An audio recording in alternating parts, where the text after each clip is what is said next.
The Craig Mack song. Hey, YouTube. Hey, everybody on YouTube joining us. We are live streaming our record session for the podcast, episode 246.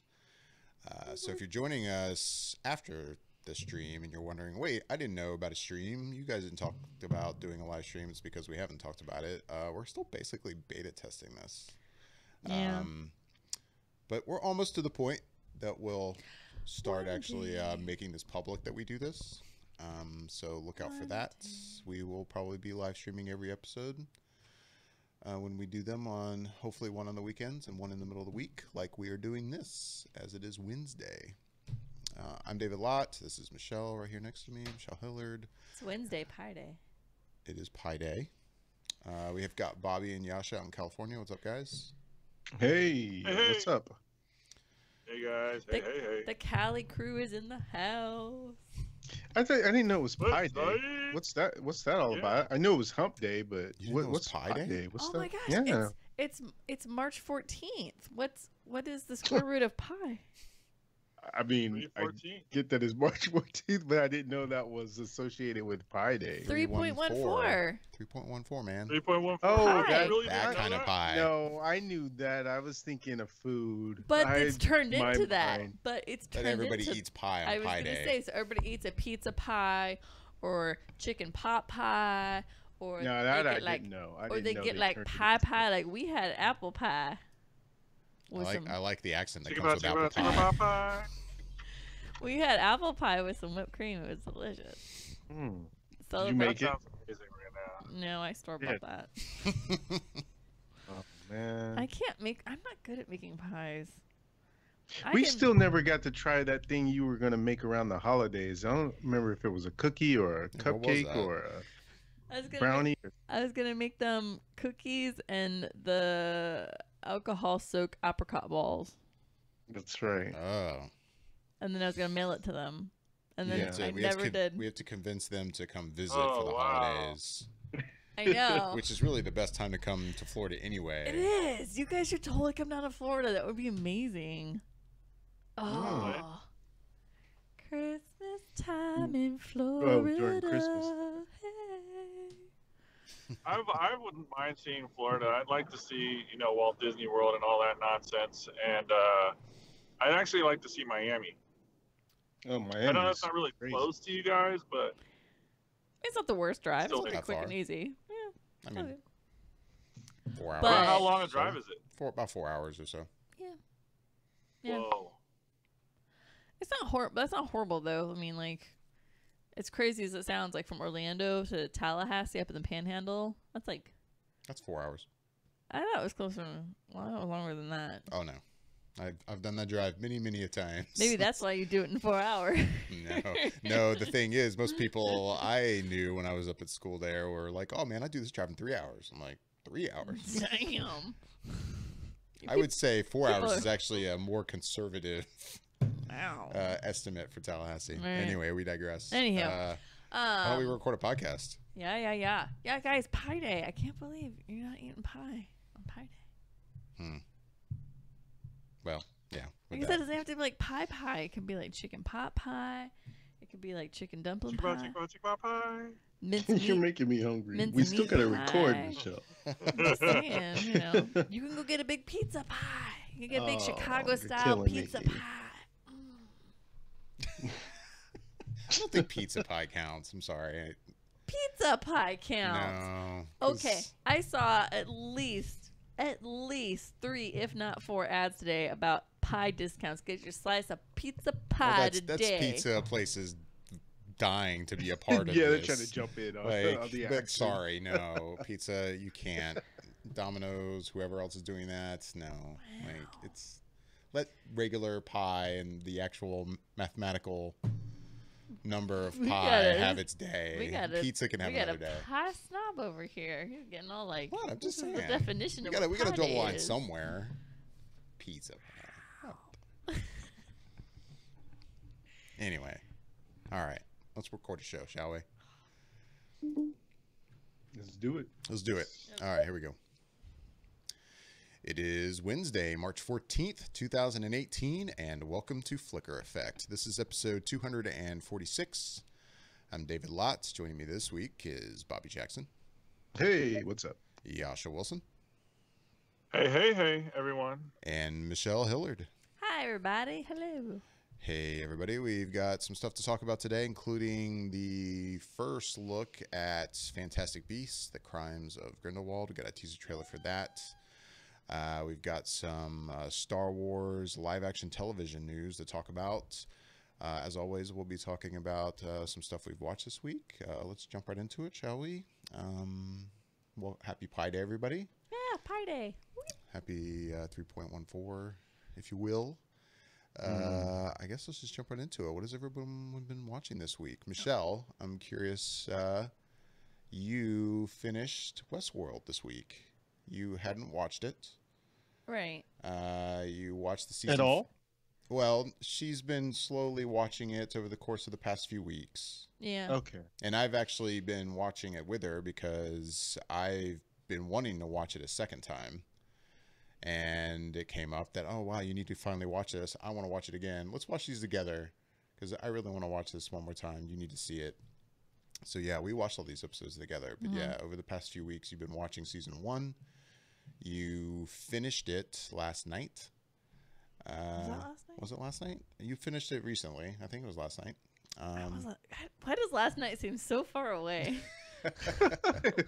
Dang, Michelle, what are your days like that last night is that far back to your memory? I'm like, was that really just last night? And that seems like a long time ago. Sorry. I'm curious to know what you thought of the first season.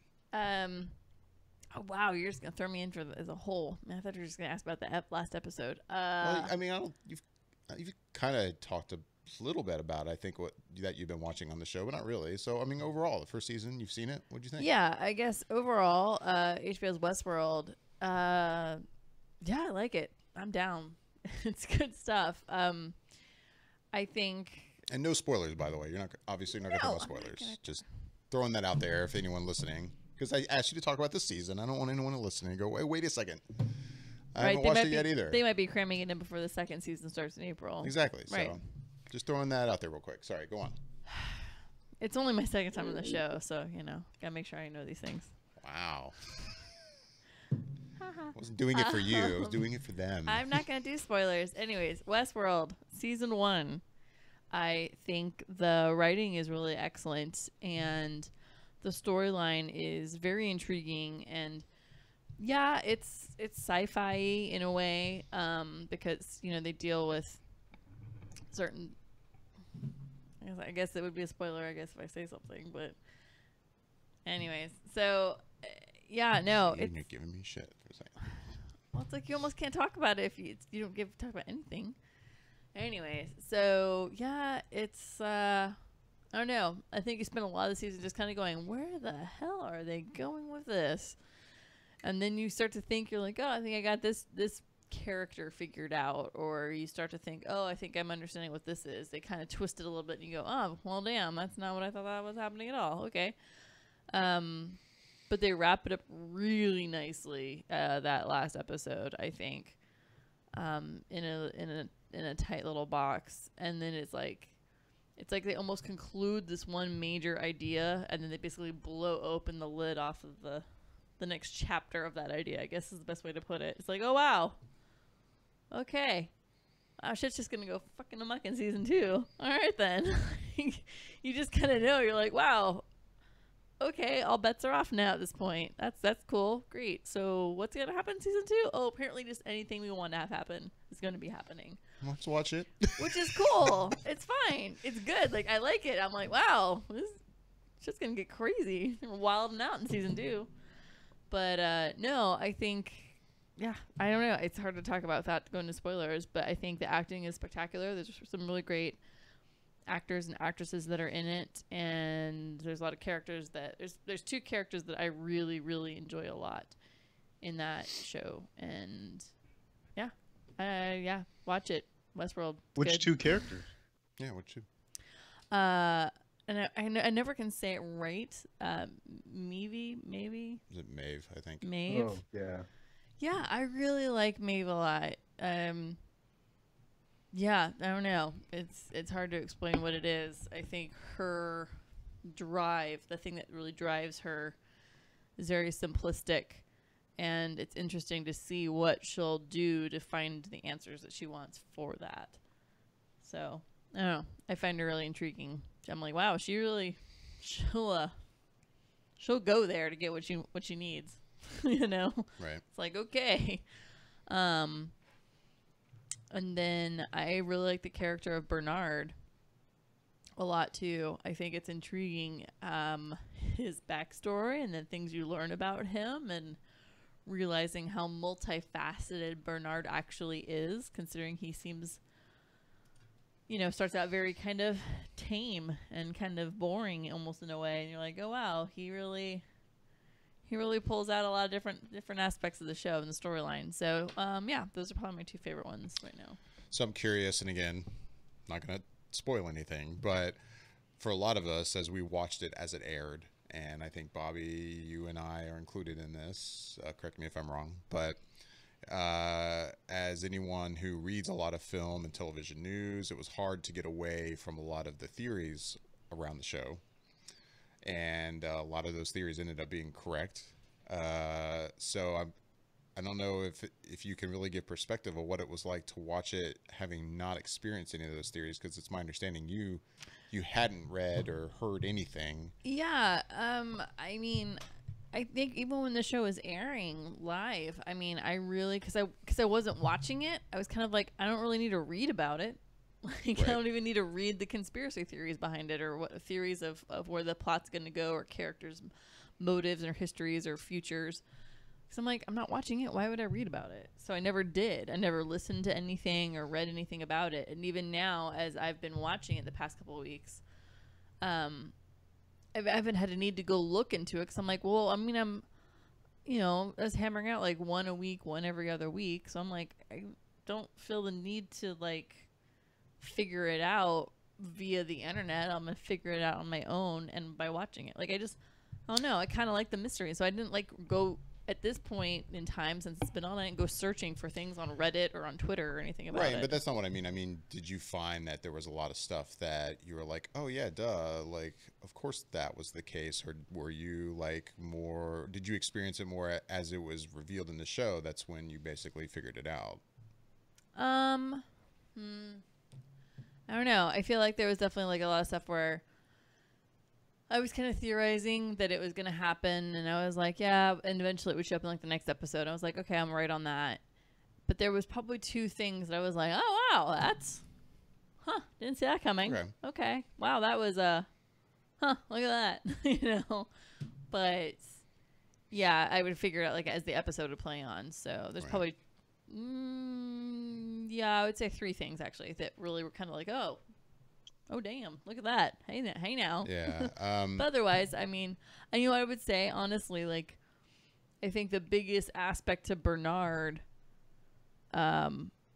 history, I will say, that was the surprise. Bernard himself wasn't the surprise, but Bernard's history was like, whoa, okay. That I didn't see. Yeah, I will say from my perspective, I really wanted to watch it again. I'm glad I did. I enjoyed it. Especially that season finale. That season finale, really good. If I remember correctly, I enjoyed it a lot when I first saw it, but I think I enjoyed it even more for some reason with the second viewing. I don't know why, but God, that's a solid season finale. It really is. Really good season finale. It's like for a TV show, this is excellent.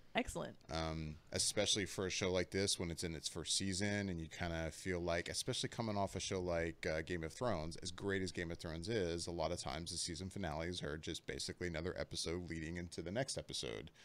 And right.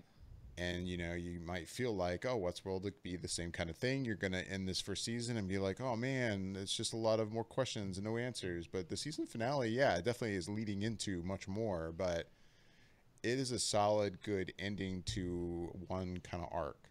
Right. And, it was excellent. I'm really glad I watched it again, though. In a way, I guess I wished I had immediately watched the show again right after that first time I saw it, because now it's been a while. There's a lot of stuff I found that I guess I'd forgotten about in that season finale. So now that I watched it again, I'm already like, oh man, now I want to watch the season again, like immediately, to still relive other episodes to see like, oh wait, I want to pick up on this and look at that again. But I mean, I'm not going to. We got season 2 coming up at the end of April, so I think I'm good for now.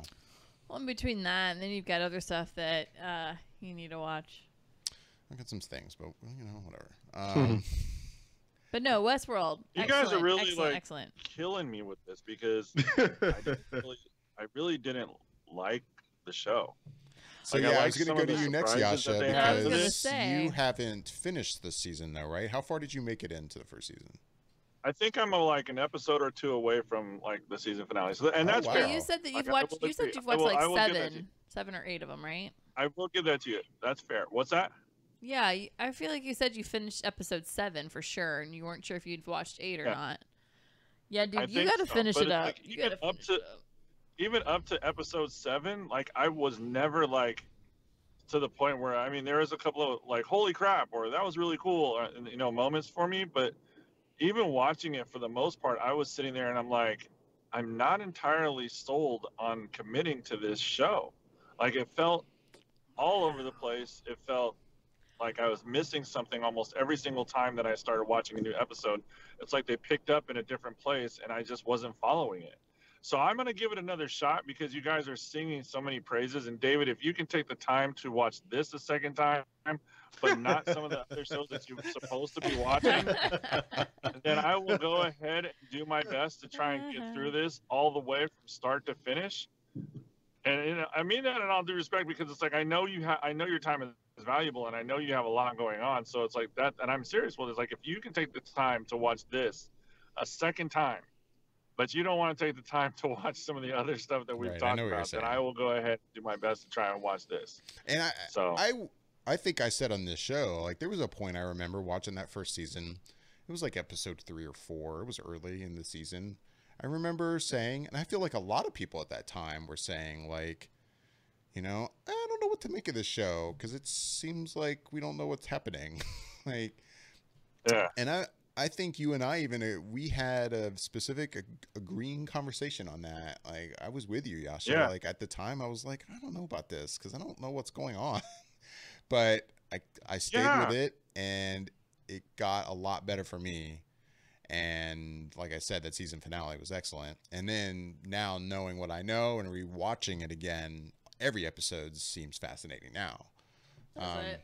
But I'm not saying I think you're crazy, Yasha. I understand where you're coming from. I guess part of me, though, say if you indeed got as far as 7 or 8, I'm like, well, God, I thought by then maybe you would have gotten more interested. Yeah, I was gonna say, I think I'm with you. I think it took like episode 4 or episode 5 where I was enjoying it, but I was kind of like, I don't know why we seem to have a lot of questions that have been thrown out, but nothing yet has been answered yet. And I'm like, man, we're really starting to get backed up on questions here. And then somewhere in episode really 4 or 5, right? And I feel like they started finally answering some questions and then creating really larger questions. And then it was like, oh, Jesus, okay. But man, those last like probably 2 or 3 episodes were solid. I mean, they all are solid, but it was as far as like where the story goes, those last 2 or 3 were like, whoa, that last one. And that's not to say, like, the storyline is what's doing it for me. The acting is anything short of just phenomenal from all the actors. Like, they're all so good. So there's an extreme amount of talent in there. Like Ed Harris is one of my favorite actors, and he's fantastic in it. So is Anthony Hopkins. And I think you're talking about Maeve. Is that the blonde woman? No. That's is that not Maeve? The character played by Tandy Newton. Tandy Newton. Tandy Newton. Oh, okay, Tandy Newton. All right. Well, the blonde actress, she's fantastic in it so far as well. So it's like I'm completely encapsulated by the talent that is just being shown and then their range when they're acting. So I dig that. The story is just kind of like, I don't know. I'm still like not sure if I really want to invest my time in this. Well, I say start that one back up, get some fresher eyes on it, and follow it through and do it in a short time, because I think that kind of helps. I think the longer you have it, you start to phase out of it a little bit in a weird way. I could see it both ways. I could see like taking the each week between episodes so that the episode can kind of sit with you, and maybe you might have almost like revelations about what you saw like as the week progresses. But I could also see that it's nice to keep all the information fresh and just go right into the next one and right into the next one. Yeah. And not having to rely on those previously on little segments. Yeah, I feel like if you watch like 3 a week and kind of knocked them out a little bit, it'd probably be really good. Yeah, I can see that. I think, especially for Yasha's case, considering he's already seen them. Yeah. And it's been a while, so he kind of knows what's going to happen. So he could probably knock out a few in a week and really kind of get in there. Yeah. Anyways. So yeah, Westworld season 2 is coming up soon, April 22nd. Season 2, and so I finally watched that season 2 trailer. Yeah, you hadn't seen that yet. And I'm watching that, and I was like, "Holy hell!" Like, I mean, I'm super in. I'm just watching it. I'm like, "Oh my god, it's gonna be nuts." And it's been a while. I mean, it's been almost a year and a half since the premiere of the first season, anyway. Okay. It was not just a 1 year, let's go on to the next one. I mean, you know how HBO is. HBO is not always conventional as with their schedule for releasing shows. So yeah, it took a while to get to the second season. In a way, it doesn't feel like it's been that long. I guess just because we've had so many other things to watch and we've just been distracted by other stuff. But now it's like, oh my god, it has been a while. Yeah, April 22nd. It's coming up soon. Speaking of TV, though, Jessica Jones season 2 dropped on Netflix very recently, and Bobby and Yasha, you have both watched it almost completely. Bobby, I don't know, have you completed it? I'm guessing you have.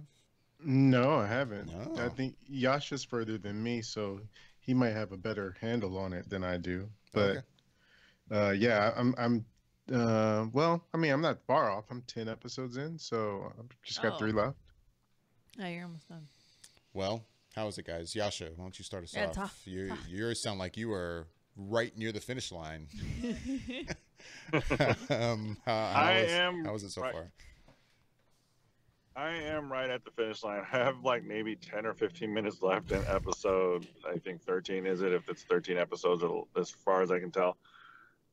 I enjoy it, but I'm enjoying it more so because of the characters' relationship and how they bounce off of each other. Mm-hmm. There are certain things that I wish that they would show up a little bit more during the season, in the episode. Part of the fun for me watching these shows, and I'm not sure if you would count this as a spoiler or not, but I personally would enjoy seeing more powers shown through when it comes to this type of character. And I understand that her character is more of a detective, so this storyline is more of her just kind of like trying to solve problems and trying to move forward with that. And, you know, and then the conflict that she has with the main antagonist of the film, the storyline is interesting. It's interesting. It's okay. It's not nearly as good as the first one because, I mean, Kilgrave was just an amazing villain. To start out with, which I don't know, it's kind of hard to top such an amazing villain, but for the most part, I am enjoying the series. Like I haven't enjoyed it. I would recommend anybody that if you like the first one, you'll like the second one. Maybe not as much, but you'll definitely enjoy it.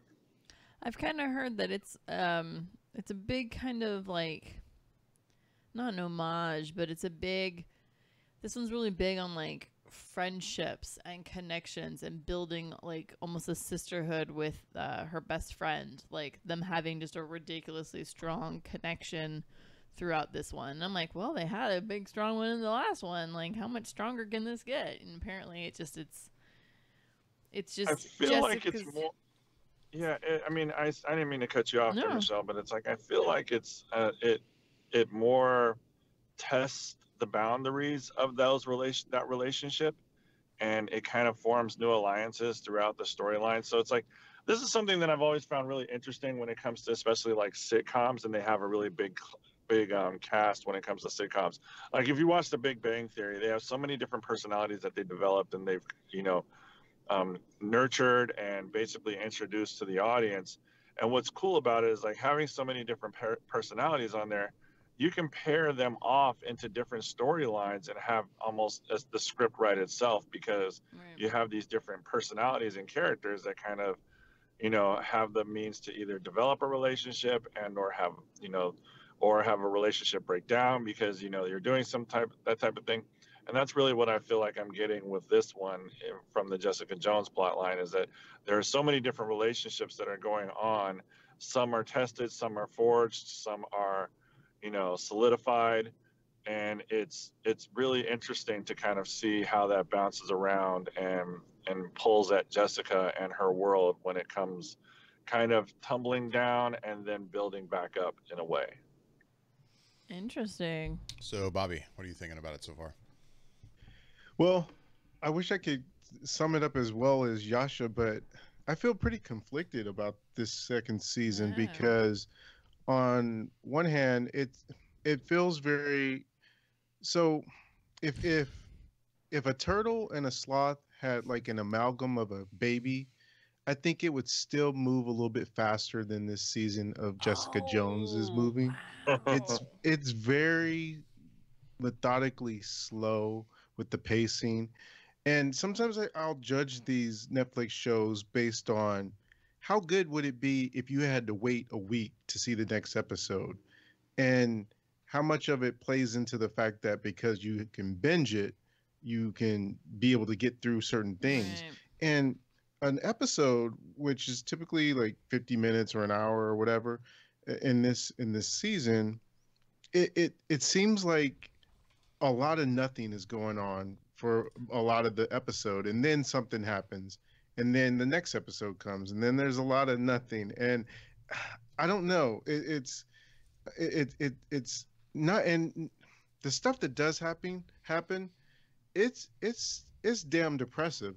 It's like it's so depressing this season. It's just like on top of each other is more depression, and then there's some like fighting. There's very little levity that I found in this season. Oh, wow. It's a lot of heavy themes, and yet the other side of me is like, well, that kind of is the character. And where when I watched Iron Fist, I thought that was like a bad series because it really didn't fit into what I thought Iron Fist is as a character from the comics, or just what you would think he would be like realized in this Netflix Marvel universe.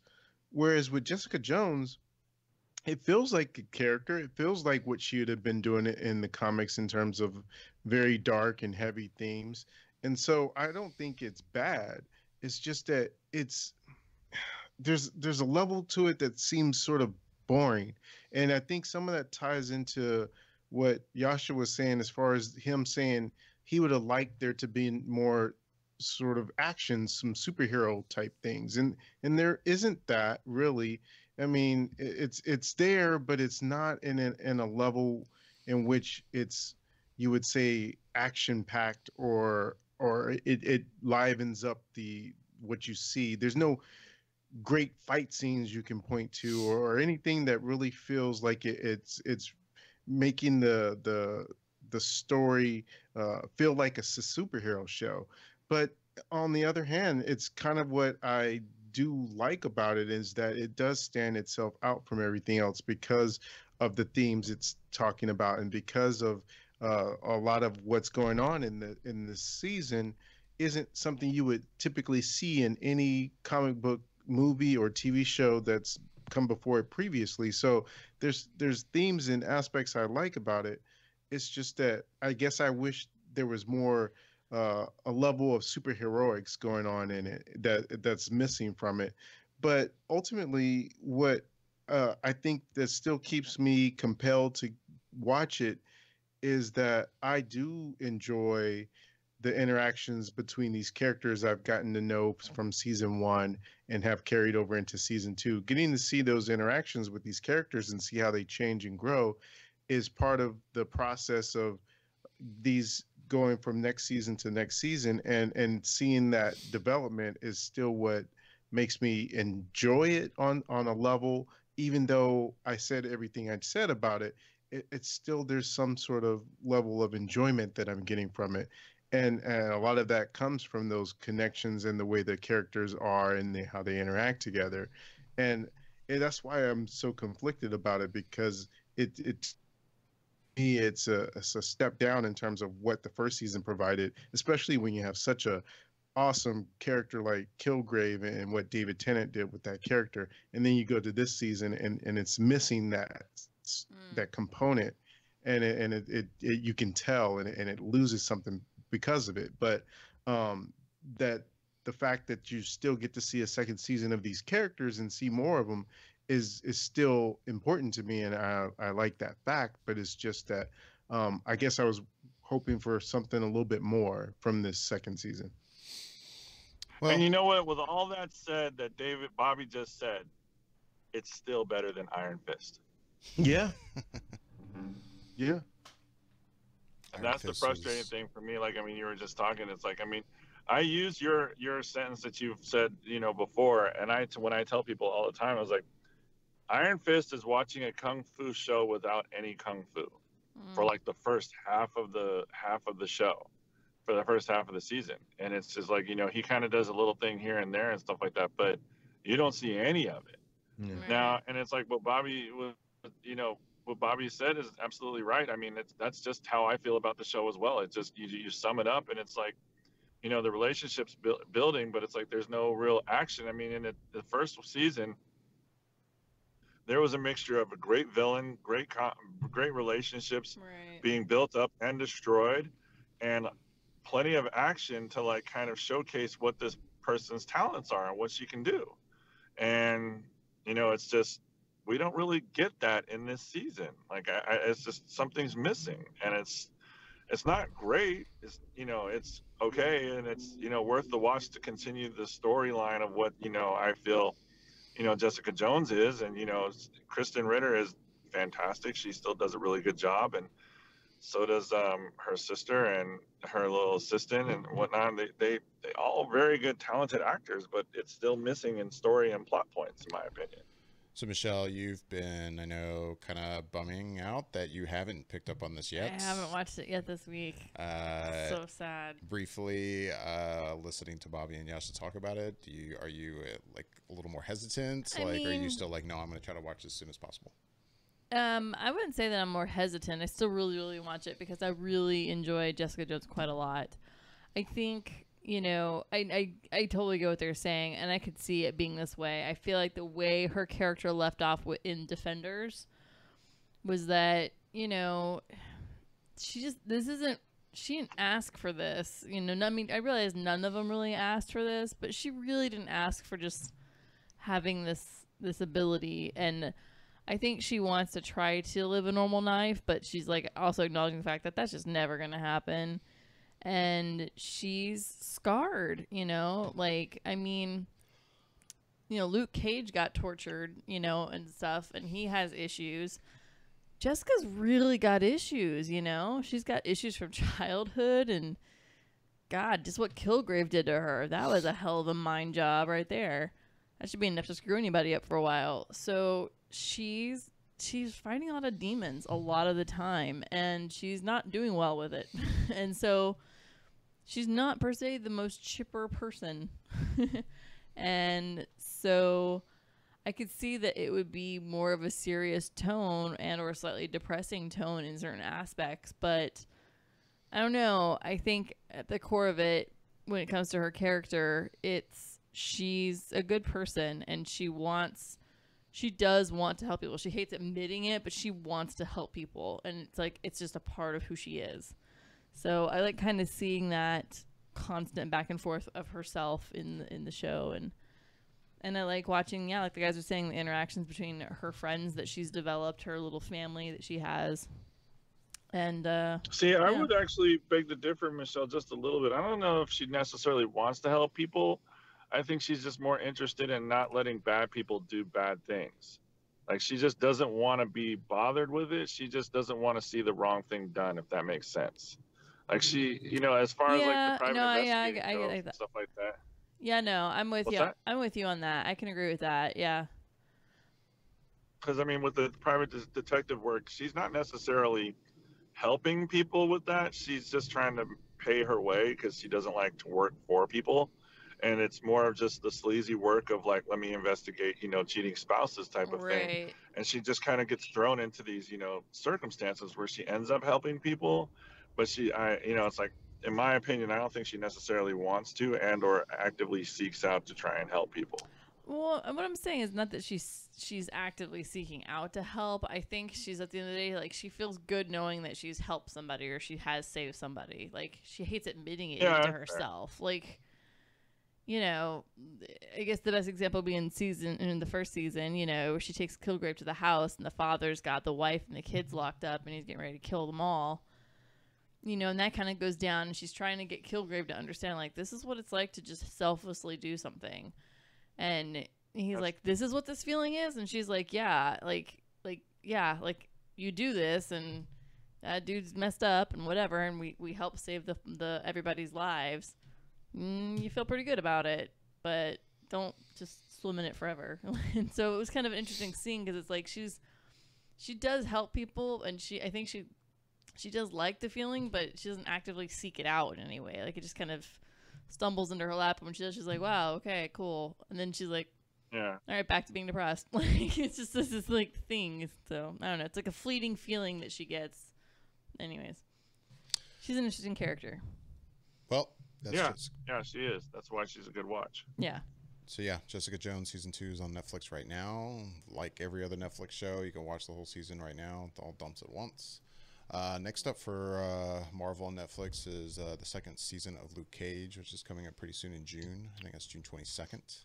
Mm-hmm. I'm curious to see what they're doing with that one. Yeah. They have a little teaser trailer out there. Oh, do they? Doesn't show you too much, but it definitely got me pumped up. Yeah. Yeah.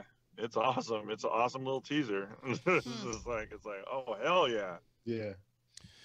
Well, that'll probably wrap it up for what we've been watching lately, and we're going to move right into news for the past week. And let's start off with that new teaser trailer for the sequel to Fantastic Beasts and Where to Find Them. Now we have Fantastic Beasts, The Crimes of Grindelwald. Now has a teaser trailer. The film is a little ways away, so it's just a teaser right now. The film is coming this November 16th. What does everybody think of this? Michelle, you, if I'm remembering correctly, I think are a pretty big Harry Potter fan. I definitely like Harry Potter for sure. I wouldn't say that I'll make a major Potterhead, but no, I definitely dig Harry Potter. I'm down. You're down. Well, are you down with this? I am. I like this teaser trailer. It was actually a pretty solid teaser trailer, I think. I think it gives you kind of what you need. You're seeing the people that you need to see. You're seeing the good guys, basically. And you get the introduction really quick right off the bat. Young Albus Dumbledore, Professor Albus Dumbledore, played by Jude Law. And I think it was just exciting to kind of jump off of that.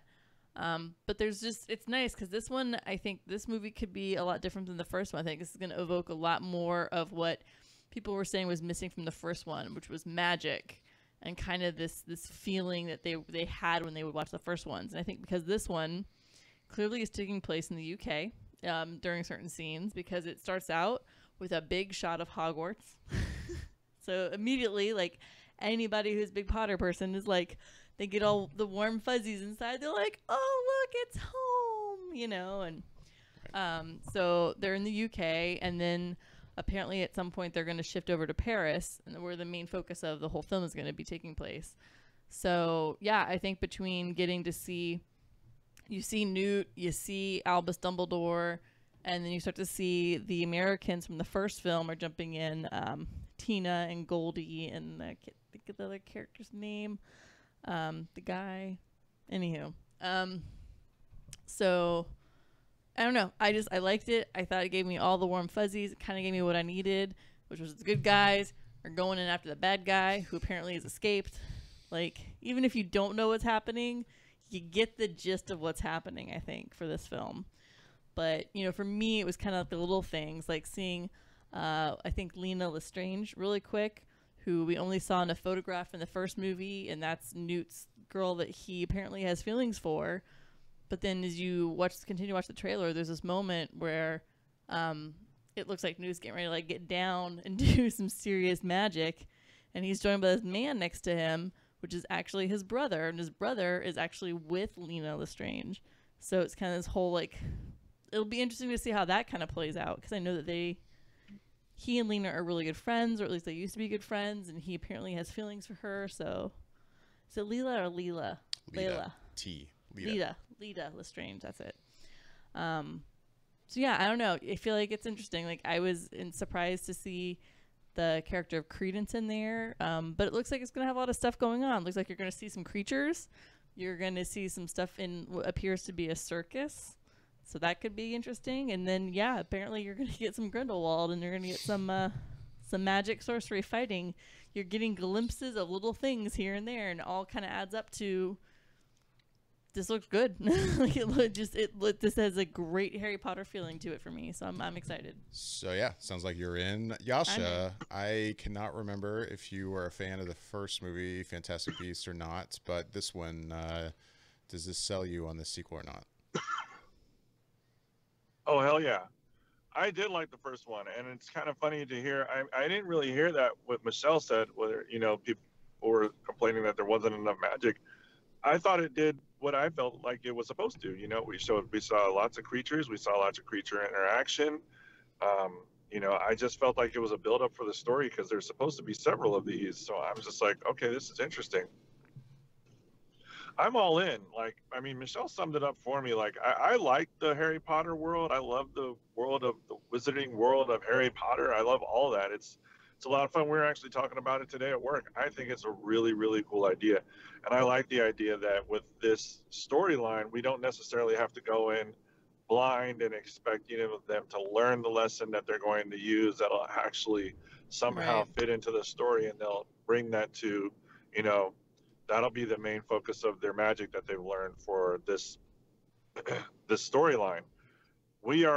These are all wizards. Like, these are all people that are either graduated from Hogwarts or, dropped out of Hogwarts or whatever. They're all fantastic wizards and stuff like that. So it's just we accept that the fact that they just know magic and they're going to be badass when they do it.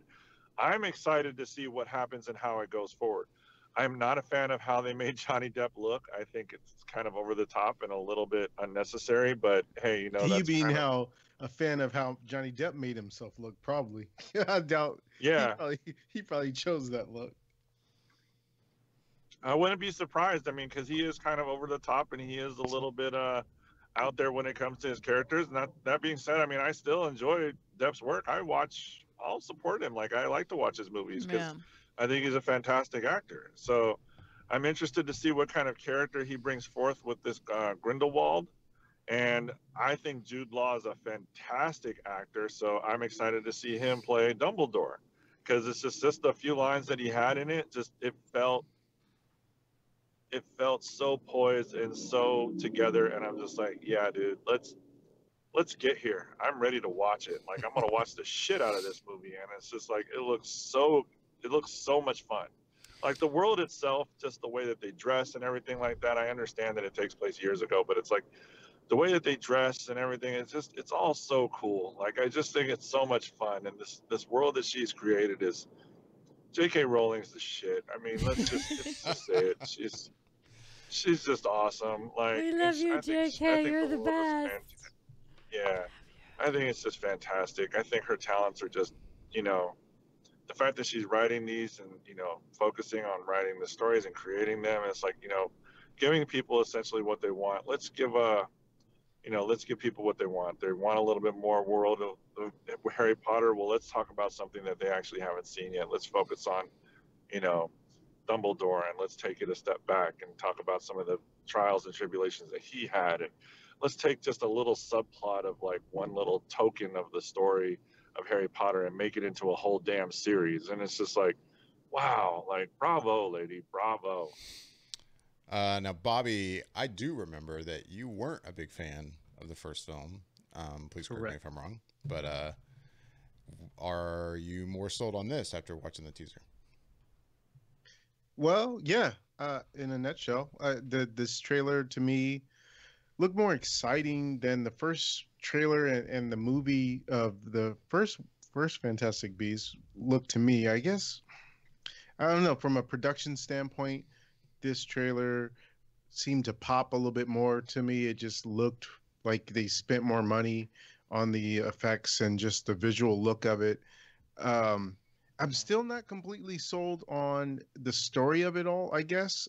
That still, with the character of Newt and whatever it is he has going on, that seems less interesting to me than the stuff with Dumbledore, the young Dumbledore, Grindelwald. I think I was trying to think about what it is about this series that's missing for me that's causing me not to enjoy it as much as you guys. And I really think it boils down to something Yasha mentioned in terms of the fact that this series revolves around people who already graduated out of Hogwarts and have gone and done all these other different things and are very proficient in their magic. And I think what I liked about the Harry Potter series of movies is that we were sort of discovering this magic with these kids, and it was a sense of wonder, and that felt like it came through as you were watching these movies and you see them stumble and you see them grow. And I really appreciated that about these movies, those movies. And whereas with this, because they're already entrenched in it, I feel like I'm missing the sense of wonder that I got with the original movies. And so, because it's still ingrained in that world, that's what's missing. If this was a completely separated series and it had nothing to do with Harry Potter, but it was still some sort of magic thing, I think I might be more into it. But I guess I'm just still can't disassociate it from what's come before, and with that feeling that I got from the original movies as opposed to the spinoff. So on the surface of it, the trailer absolutely, I think, gets me more engaged and looking forward to this second film more so than the first one. But I don't know that I will still get exactly what I want out of it once I see it, if that makes sense. See, I think what they're using with these ones is, instead of the magic itself being the sense of wonder, I think it's supposed to be the beasts itself, or what's supposed to kind of create that wonder for you. You know, I feel like some of the best parts of the first movie actually were when they were in Newt's suitcase that carried around all his animals, and he was kind of showing you all of these amazing creatures, you know. And one of the coolest ones was the ones that they went and rounded up, and it was this like snaky dragon that expanded to the size that it was living in. And for me, that creates that sense of like, wow, look at that. Like, that's amazing. And I think that instead of, like I said, learning the magic and the kids kind of being that sense of wonder, the beasts are what's the creatures that Newt is collecting and gathering information on. That's that sense of that childlike, like, kind of moment of, wow, look at that, or oh my gosh. And I think that's what they're kind of trying to focus in on this series, you know, a little bit more. But I think that's the part of it that for me, when it comes to these movies, is confusing to me, because there's no doubt, like Bobby, you were kind of pointing to the fact that we all liked that first movie more than you did, and I liked the first movie overall. Yeah, I enjoyed it. But as this series is going to continue, I do find myself going like, where is this going to go in terms of how it connects to this guy who wrote Fantastic Beasts and Where to Find Them? And in the first movie, it seemed like it kind of made sense, and I was fine with everything. But now, as we appear like we're going to connect even more to the Harry Potter films with Hogwarts and Dumbledore and Grindelwald, like, it seems like an odd connection to me that this guy Newt, who wrote this book about animals, like, how are obviously I guess these animals are going to connect or have a big part in this story, but I'm having a hard time seeing how and where it's going, and why this series should continue to be called Fantastic Beasts in something, and then Fantastic Beasts in the next movie, you know, like that part of it is odd for me. Well, I mean, I guess he's going to continue traveling. He's going to keep gathering more creatures and learning more about them. Like I said, this one's going to take place mainly in Paris. So I'm sure there's going to be new creatures. We've seen in this trailer they're going to have one of the theastrals, the ones that you can only see if you've really like witnessed death. And they were pulling a carriage down a thing. Right. So I mean, like, it looks like we're going to see some creatures that we already are familiar with, but then like there was like this weird bird thing behind the one guy, and it's kind of like, well, where's that going? That could be kind of a cool thing to learn about. I think I just fear that in this movie, it's going to be more of a stretch to make these, like, I feel like the animals in the movie it's going to feel more forced. Like, well, this is Fantastic Beasts, so we have to introduce this new creature and that new creature. But I fear that it's not going to necessarily help the plot, and it's going to feel kind of odd. I could be wrong, but that's kind of what I'm worried about. What you're saying. So I will say overall, yeah, I watched the trailer and I was like, my first watch, I'm like, wow, this okay. Like, it feels more like Harry Potter right off the bat because, hey, it's Hogwarts and it's Dumbledore, and you know, it seems like it's already somewhat of a reaction to maybe any criticism that first movie got, which is, hey, we all love Harry Potter, but what does this have to do with Harry Potter? And right with the second movie, they're already making more of a connection to the books and the movies that everyone knows and loves. And so in that sense, it's cool. But then I also find myself going, you know, overall, do we need these movies? And I think a lot of Harry Potter fans are asking that question. Like, we loved Harry Potter, but I do feel like maybe kind of like what you're feeling, Bobby, that there's something missing from this series.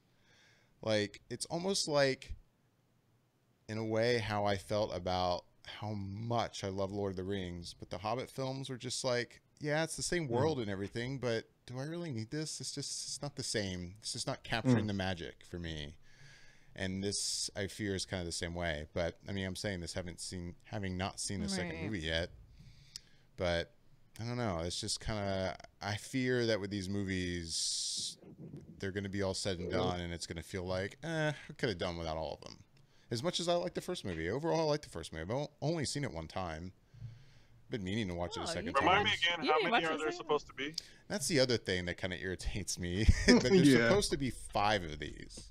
Yeah. And I think the thing about that irritates me is that they have said that ahead of time. Like, I feel like now that we know that apparently she's planning on 5 movies, that knowing that this is only the second movie just feels like this movie's not going to be important enough, or that it's just like a small step on a long journey that I'm like, oh man, we still have so much farther to go, you know? I don't know. You can make that same argument for the Harry Potter films. Like, there's a ton of books. Like, but even watching those, you know, you're like, oh, we still have such a long way to go.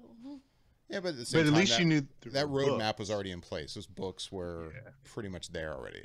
This is, nobody knows what's happening here. And we're already... The only person that knows is her. What's that? Sorry, Yasha?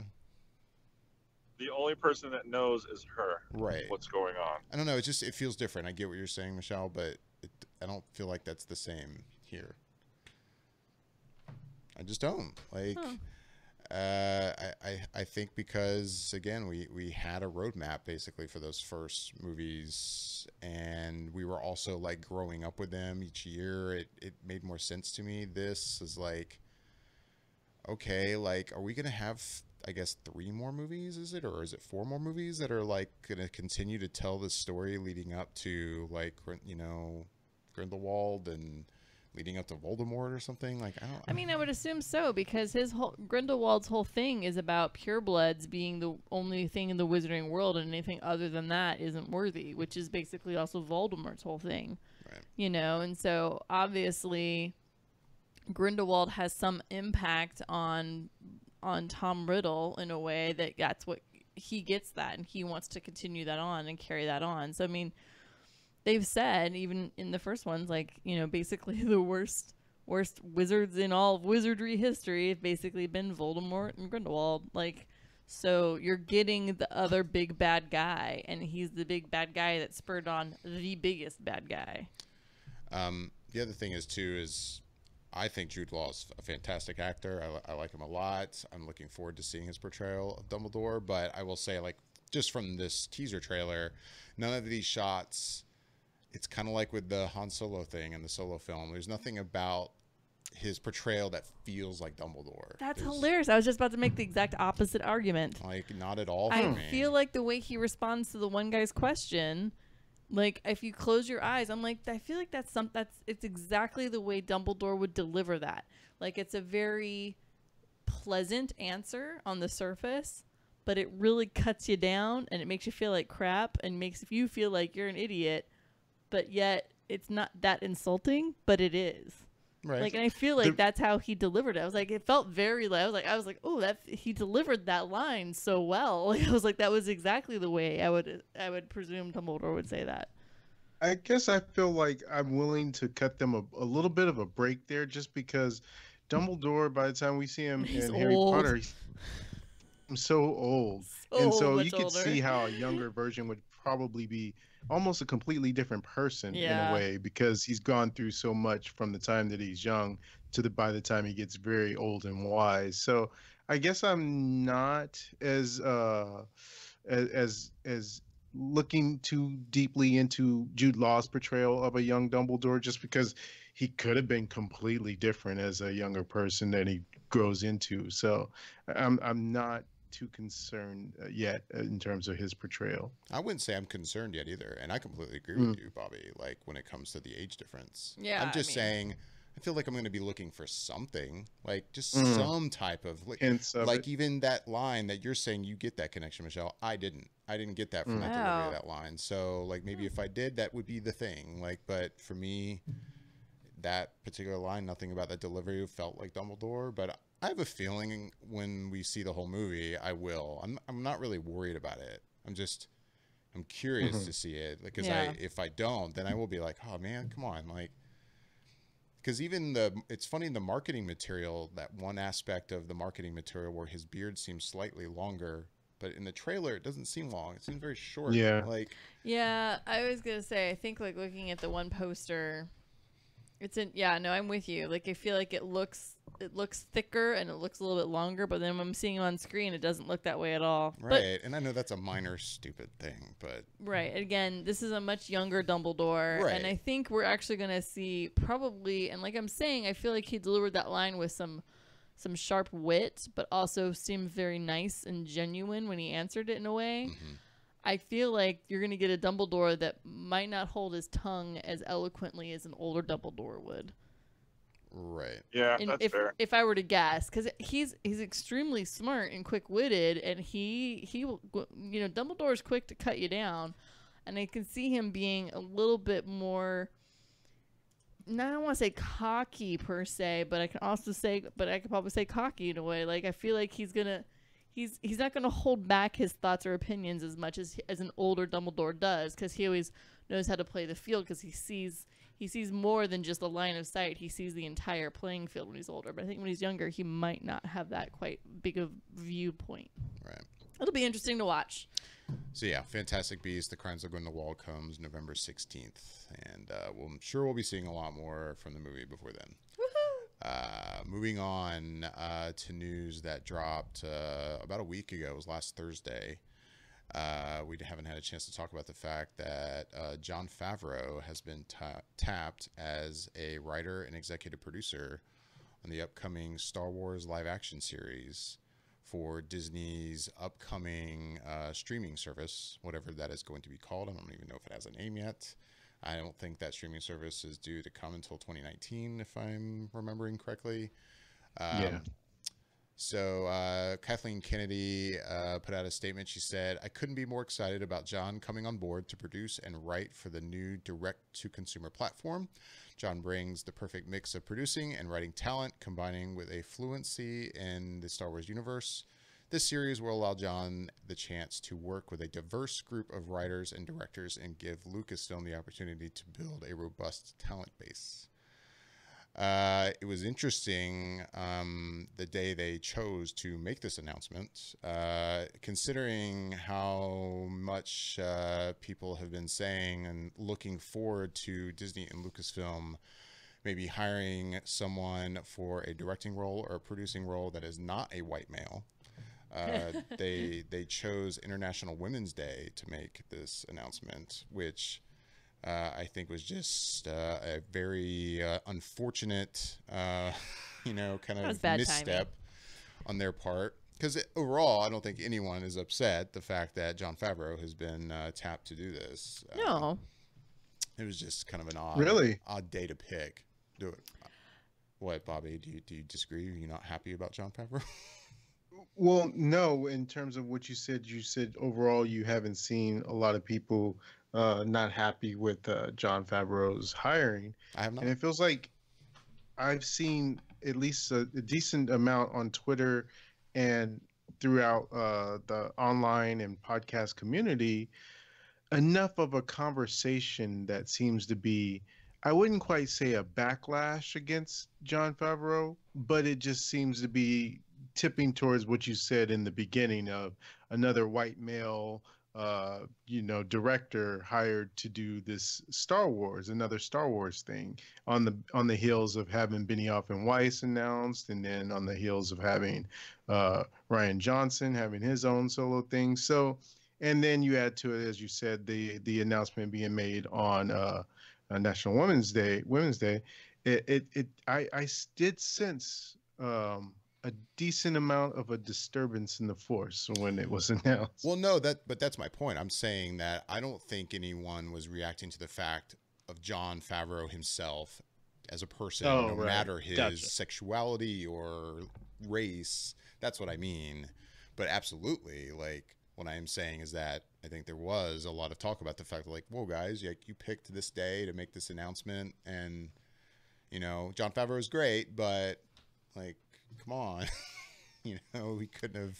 It doesn't push forth the message that they were trying to convince us of the week before. Right.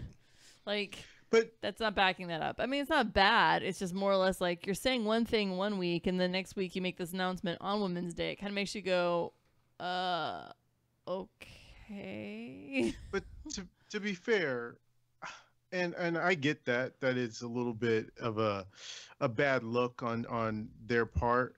But when you think about it, who runs Lucasfilm? Kathleen Kennedy.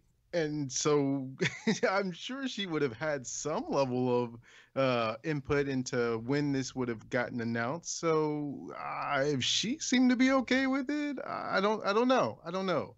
It just seems kind of like, yeah, absolutely. Just to avoid the conversation altogether, they could have done the next day, the day before, whatever. Right. But at the same time, when the head of your film division is a female, and she, I don't know, maybe she did behind the scenes didn't want it pushed. But it seems like to me that Disney wouldn't have said, "Oh, Kathleen, you don't want this to go out on today. Too bad, we're going to do it anyway." Mwahaha. I mean, it just doesn't seem like Disney would do that. So I don't know. It's to me, it was just like you said, David. It was unfortunate timing, but I don't know that it necessarily was done in any kind of mean-spirited sort of way. Not that you're suggesting that at all. But, I think nothing against International Women's Day, but International Women's Day is one of those days. It's more of like almost like a social media holiday, if you will. Right. Like, it's a day where you see a lot of posts on Facebook and Instagram talking about it, and it's a great thing. But it's easily also the kind of day that no one would have thought about. Like when it's like, hey, we're gonna do this, we'll do it tomorrow. Like, I don't think a lot of people are thinking of it like, hey, Easter's tomorrow. No, it's am I making sense? It's like if there's a there's a national. I don't know if they call it this anymore just because of PC reasons or whatever, but there used to be like a National Secretary's Day, and I don't know what day that is. There is still a National Secretary. Yeah, but it does have a different name now. It's still there. It's Administrative Assistant. Yes, that's it. Okay, yeah. So there you go. So I don't know what day that is because it's not like it's a nationally celebrated day in which it's ingrained in our common everyday knowledge, like what day Valentine's Day is, or some of the other days. So it would be very easy for them to have overlooked something like that, because I just don't imagine that they would have wanted that conversation in any kind of light other than a positive light, and to have released that information on the day that they did. Michelle, you seem like you were gonna. Well, on one level, I'm kind of like, we're making a mountain out of a molehill here. But on the other level, part of me's kind of like, I don't know. I feel like a lot of women know when National Women's Day is. Like especially that week. I feel like Kathleen Kennedy knew what day it was. I mean, don't be wrong. Kind of in the mainstream media right now. I agree that a company as big as Disney, as big as Lucasfilm, as someone as high up as Kathleen Kennedy and the people she hires under her to help her with these things, I agree. You would like to think that somebody would have been like, wait a second, we're going to do this tomorrow. Hold up, guys. Like, have y'all been on Twitter today? Like you would Tomorrow is a pretty big day. I do agree. You would like to think that somebody would have noticed. And I do think it's an unfortunate mistake on their part that they didn't. Absolutely. I'm just saying, I also could see why it happened. Yeah, I also just see that we're making a mountain out of molehill here. Well, yeah, but I mean, this has been a big conversation. I mean, a lot of people have been talking about the fact that this is the day they chose to do this, and considering, you know, all the talk leading up to this, it's like, wow, like, man, you picked the wrong day to make this announcement. It's funny because you guys you're saying all this, and I'm more or less just like, oh, I think it's interesting they picked Jon Favreau to do it, and I think it's really good news. I also, when you guys were like, oh, the whole thing of John getting hired, I'm like, yeah, what happened when? And like, I had no idea that was even announced that day. Because I was looking at all the other millions of things that were pouring in on social media about Women's Day. Like, that was such a tiny blip. It didn't even happen on anything I was looking at. Wow. No, I don't mean to be disrespectful, but I didn't even make the association. That's what I'm saying. I knew that Women's Day was there. What's that? I'm with you. Like, I'm kind of like, meh. Yeah, I mean, I knew that it was National Women's Day, and I was like, oh, cool, or International Women's Day, and I was like, oh, cool, you know, and stuff like that. And then the news was sent, I think, to our feed, and I saw that, and I had the same reaction. I was just like, oh, cool, all right, and I just dismissed it. Like, it wasn't really something that I dwelled over, or I even thought of, or even made the association as like, oh, I can't believe Disney had the audacity to go ahead and do this on this day. Like, don't they realize what they're doing? And it's like, maybe they didn't. Maybe they just didn't care. They're just like, hey, we got this news. Let's put it out there as soon as possible. And I'm pretty sure that's exactly what happened.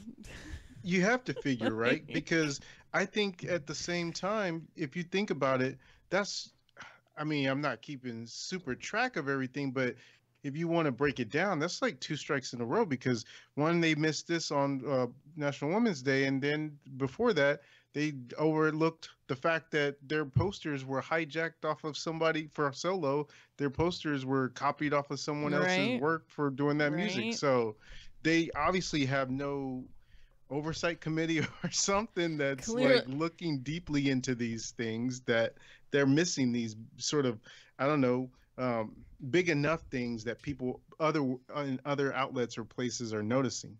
Maybe they need to pay those young millennial interns a little more money. Like, they might take their jobs a little more seriously, because apparently they don't seem to care. But anywho. One last thing. Wait. Sorry. Okay. We actually talked all around it, but didn't actually say how you feel about Jon Favreau as being hired for that role. I'm down with it. Let's do this thing. Well, what do you think? Well, okay, I'll go. I mean, the guy's pedigree is all there. He did obviously started off with, didn't start off with, but he's got the geek cred in terms of he directed Iron Man and Iron Man 2. He also went and did whatchamacall, the Jungle Book, and he doing Lion King. So, and from what people said who were at D23, the little bit of footage they saw from Lion King, they said it looks like it's going to be something groundbreaking and remarkable in terms of what he's doing with it. And just knowing that he has a love of Star Wars like the rest of us, I think it's such a good hire. And to me, it didn't matter that it was another white male. It's just like, it's the right person. And I think that was what was important to me, is that it was the right person that is going to, you're going to be in good hands with him doing it, as opposed to having someone who may have been a person of color and put into that role that maybe could be a good fan of Star Wars, but doesn't have the track record that we know that Jon Favreau has to be able to come in and handle this series. He's already executive produced different stuff on TV. He's done his own movies. He's done smaller movies, done larger movies. So I think this was perfect in terms of someone being hired to executive produce and run something, because it didn't necessarily say he'll be directing. It says he'll be looking to others in terms of trying to hire diverse cast of people to direct and write and everything else. So I think this was an excellent hiring by Disney Lucasfilm. Yasha, any thoughts? You know what? I mean, I agree with Bobby. I mean, I think he's probably the right man for the job. I mean, he's a great talent. He has that geek cred. As far as being interested, though, like I'm hoping that he has just great ideas for the story moving forward. I don't necessarily need another Star Wars story coming out right now with this. We've had,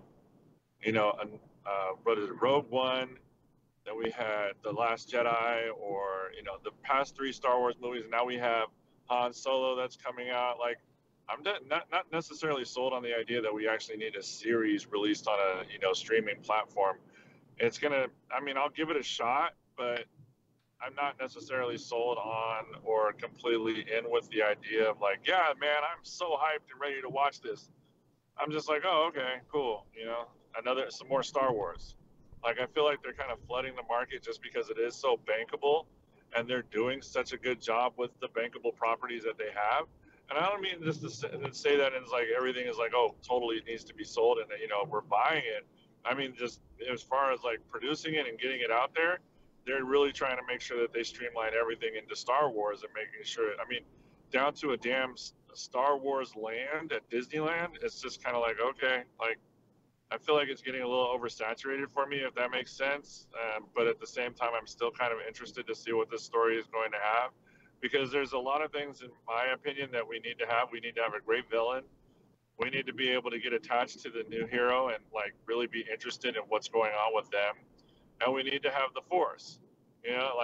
That's just basically what I think of when it comes to any Star Wars thing. We want to see lightsabers, cool fight scenes, and some of the Force going after it. Like, I like the idea of seeing another really good villain on there, just a badass, somebody that's ruthless, cunning, and just takes people apart.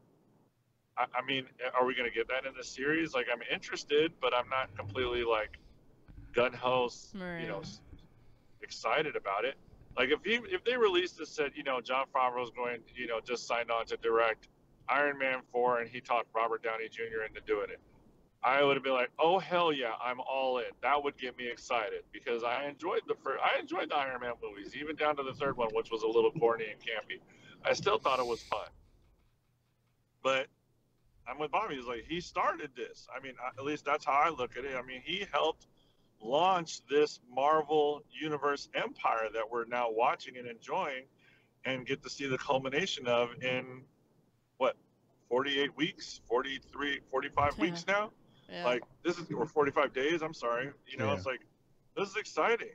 So it's like, I mean, I would love to see him do something like that again, but it's like, I'm just like, oh, okay, whatever. Well, with that, I think we're going to wrap things up. As always, we'd love to hear back from everyone listening.